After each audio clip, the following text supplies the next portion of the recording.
بسم اللہ الرحمن الرحیم۔ السلام علیکم۔ آج کے اس لیکچر کے ساتھ میں آپ کی خدمت میں حاضر ہوں۔ آج ہم بات کریں گے شاعر مشرق حکیم الامت ڈاکٹر علامہ محمد اقبال کی، اور اس کو دیکھیں گے ہم ایران کے تناظر میں جو انقلاب ہے ایران کا، اس میں اقبال کا اور اقبال کی شاعری کا کتنا اثر ہے۔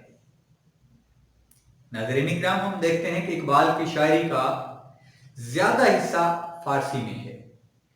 ان کی یوں سمجھیے کہ جو شاعری کی اصل روح ہے، جو طاقت ہے، وہ فارسی میں ہے، اور جو اردو میں ان کی شاعری ہے وہ نسبتاً کم ہے۔ یعنی یوں کہہ لیجئے کہ 1/3 جو ہے، یعنی تیسرا حصہ وہ اردو میں ہے، اور باقی 2/3 ان کی شاعری جو ہے وہ فارسی میں ہے۔ اور یہاں تک کہنے میں کوئی عار نہیں کہ ان کی اصل شاعری ہے ہی وہی جو فارسی میں ہے۔ حالانکہ اقبال کا جو پس منظر ہے وہ فارسی نہیں ہے۔ اقبال نہ تو فارسی گھرانے میں پیدا ہوئے، نہ ان کے گھر میں فارسی بولی جاتی تھی، نہ انہوں نے باقاعدہ کہیں سے فارسی کی تعلیم حاصل کی۔ تو اقبال اردو گھرانے میں پیدا ہوئے، اردو بولتے رہے، انگریزی بولتے رہے، لیکن لکھتے فارسی میں رہے۔ تو یہ ایک معجزہ تھا جو اقبال نے کیا، اللہ تعالیٰ نے ان سے کروایا۔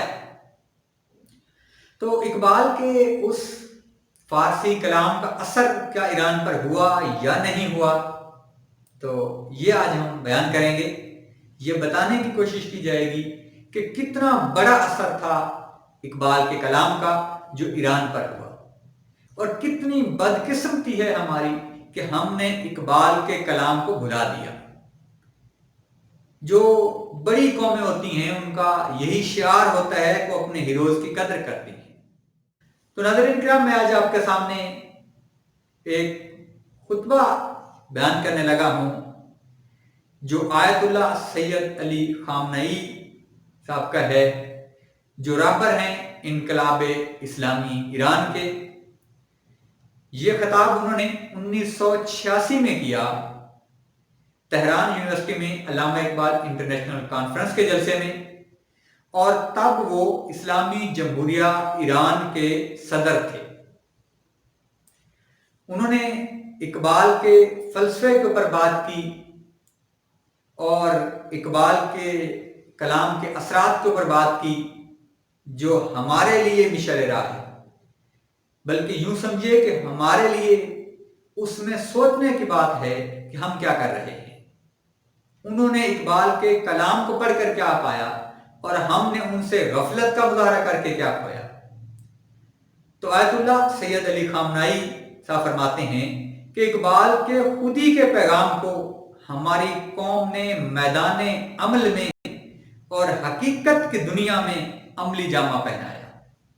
ہم ایرانی عوام آج مکمل طور پر محسوس کرتے ہیں کہ ہم اپنے پیروں پر کھڑے ہیں، اور ان کے اس قول کی صداقت پچھلے دنوں دنیا نے دیکھی، جب ایران نے امریکہ کی آنکھوں میں آنکھیں ڈال کر اس کے ہوائی اڈوں کے اوپر حملہ کیا اور اپنے ایک مجاہد کا بدلہ لیا۔ تب دنیا نے دیکھا کہ یہ ایران ہے جو اپنے پاؤں پر کھڑا ہے، جو محتاج نہیں ہے، مفلوج نہیں ہے، بلکہ اس کے اندر دم ہے، وہ دشمن کی آنکھوں میں آنکھیں ڈال کے بات کر سکتا ہے۔ اور یہ وہ فلسفہ تھا جو اقبال نے دیا تھا، یہی وہ فلسفہ تھا جو انقلاب ایران کے بانیوں نے اس کو سمجھا تھا اور اپنی قوم کے اندر اس کو انجیکٹ کیا تھا، سرایت کرائی تھی اس کی۔ آگے دیکھیں وہ کیا فرماتے ہیں۔ وہ کہتے ہیں کہ خوشی کی بات ہے کہ ہمارے ملک کی عوام میں خودی اور اسلامی شخصیت کا احساس کمال کی حد تک موجود ہے، اور ہماری پالیسی بالکل وہی چیز ہے جس کی بات اقبال کرتے تھے۔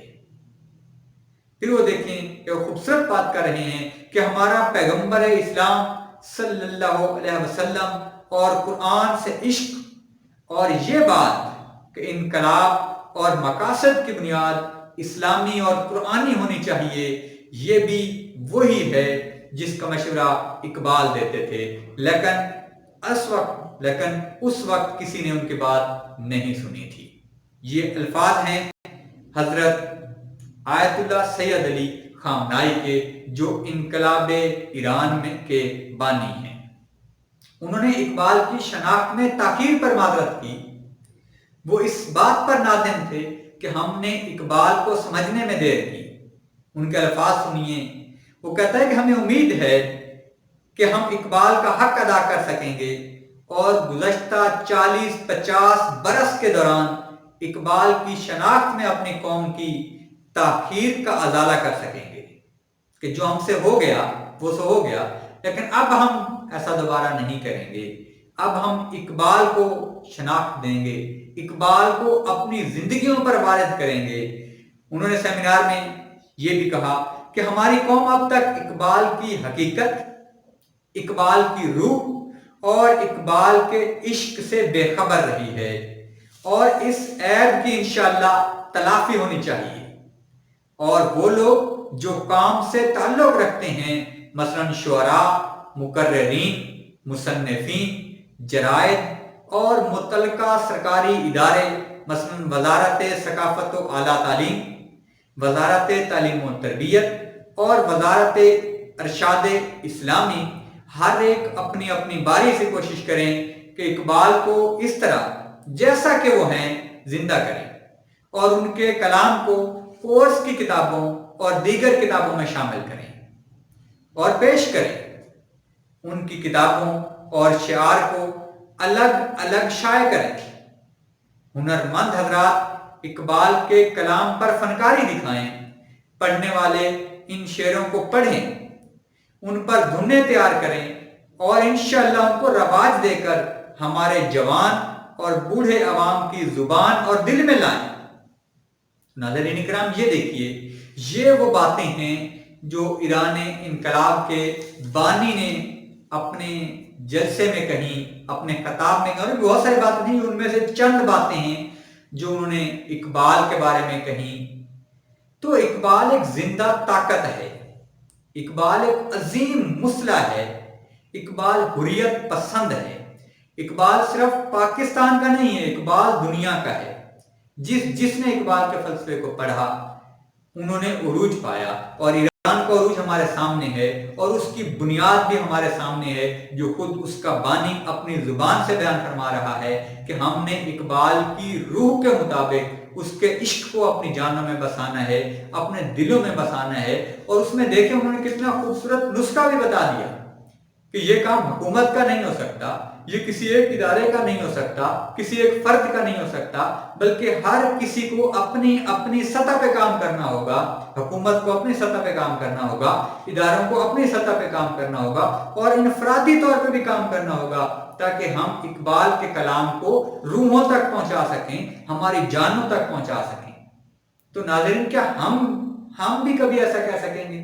کیا ہمارا بھی کوئی رہنما ایسا کہہ سکے گا کہ ہم اقبال کو اپنے روحوں تک پہنچا دیں، اقبال کو ہمارے دلوں تک پہنچا دیں، اقبال ہمارے اس سرزمین پہ رہے، اس زمین میں پلے، اس زمین میں بڑھے، اس زمین میں مدفن ہیں؟ تو کیا ہم بھی ان کے ساتھ وفا کریں گے، یا ساری زندگی ہم ان سے وہی بے اعتنائی برتتے رہیں گے اور اپنی ذلتوں کا سامان کرتے رہیں گے؟ یا کبھی کوئی ایسا وقت آئے گا کہ ہم بھی اقبال کے ساتھ وفا کریں اور اپنے سوئے ہوئے مقدر کو جگائیں؟ تو ہم دعا کرتے ہیں کہ اللہ تعالیٰ ہمیں بھی کوئی ایسا موقع عطا فرمائے کہ ہم اقبال کے کلام کو سمجھیں، حکومت اس طرف توجہ دے اور اقبال کے حوالے سے کام کیا جائے، ادارے اس طرف دھیان دیں اور اقبال کے کلام کی ترویج کی جائے، تاکہ وہ لوگوں کے دلوں تک، لوگوں کی روحوں تک اتر جائے، اور ہمارا جو مستقبل ہے وہ تابناک ہو، وہ ویسا ہو جیسا اقبال چاہتے تھے۔